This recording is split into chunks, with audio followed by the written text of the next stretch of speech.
বিষয়টা কিন্তু আসলে ভাববার মতন। গতকালকে থেকে বাংলাদেশ আওয়ামী লীগের যারা ফ্যান ফলোয়ার আছেন অথবা বড় বড় পেজগুলো আছে, সেখান থেকে আলোচনাটা সামনে আসছে যে শেখ হাসিনা আসলে কোথায় আছেন।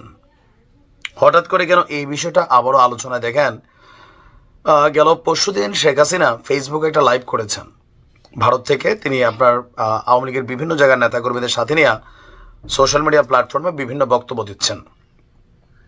এর মাঝখানে আওয়ামী লীগের অনেক যারা নেতাকর্মীরা আছেন তাদের দাবি শেখ হাসিনা ভারতে নাই। কোথায় আছেন?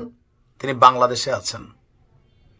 এই বিষয়টারে একদম অযৌক্তিক হিসাবে মাঝে মাঝে আমার কাছেও একটা রহস্যজনক লাগে। দেখেন, 7 মাস শেখ হাসিনা, শেখ রেহানা, এদের কোনো ছবি, ফুটেজ, ভিডিও কোথাও কোনো কিছু নাই। বিভিন্ন জায়গায় তিনি বক্তব্য দিচ্ছেন, বিভিন্ন জায়গায় তার কনফারেন্স প্রোগ্রামে অংশগ্রহণ করছেন, কিন্তু তিনি কেন ভিডিও ফুটেজে আসছেন না?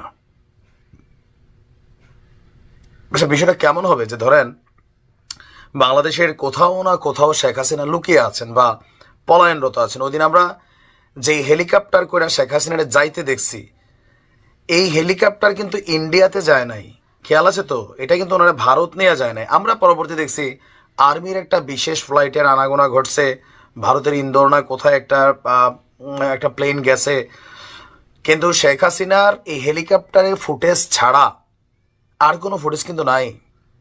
আর এই হেলিকপ্টারে করে তিনি সাভারে সম্ভবত গিয়েছিলেন।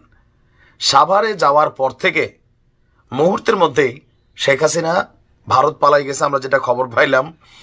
ইভেন ভারতও বলছে যে তিনি ভারতে আছেন, সরকারের বিশেষ প্রটোকলে আছেন, কিন্তু আওয়ামী লীগের নেতাকর্মীদের মধ্যে এই একটা জিনিস আসছে যে না, শেখ হাসিনা বাংলাদেশে লুকিয়ে আছেন। আসলে বিষয়টা কেমন, মানে কেমন যেন একটা রহস্যজনক অবস্থান। কেউ কেউ বলছেন তিনি হেলিকপ্টারে করে পরবর্তী সময় আবার বিশেষ একটা বাহিনীর কাছে তিনি চলে এসেছিলেন এবং তাদের হেফাজতে আছেন। তিনি সারা বাংলাদেশের কি অবস্থা এটা বোঝানোর জন্যই দেশবাসীকে একটু সময় দিচ্ছেন। এরপর তিনি গর্ত থেকে হুট করে বের হয়ে আসবেন।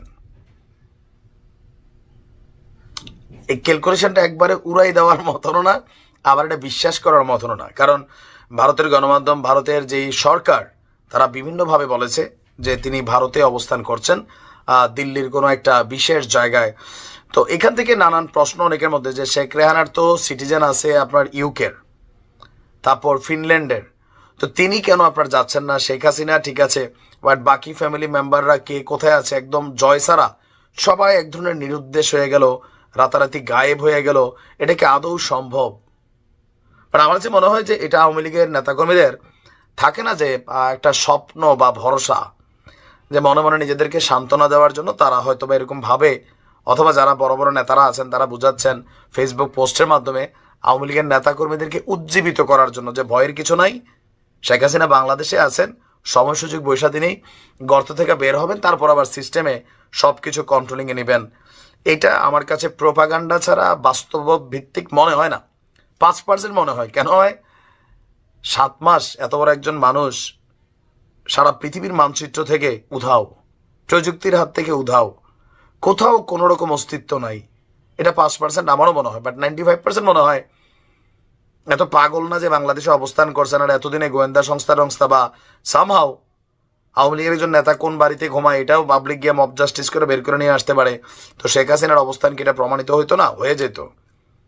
আল্লাহ ভালো জানে আমরা আরও কি দেখার বাকি আছে। বাট আমার কাছে মনে হয় এটা আওয়ামী লীগের নেতাকর্মীদের একটা কৌশল, তাদের কর্মীদেরকে উজ্জীবিত রাখার, এছাড়া আর কিছুই না। এটা শুই না আবার অতি আবেগে রাস্তায় বের হইয়েন না। এমনি ছাত্রলীগ, যুবলীগ, আওয়ামী লীগের ধরার জন্য সরকারের বিশেষ তালিকা তৈরি করা হচ্ছে, মাথায় রাখেন।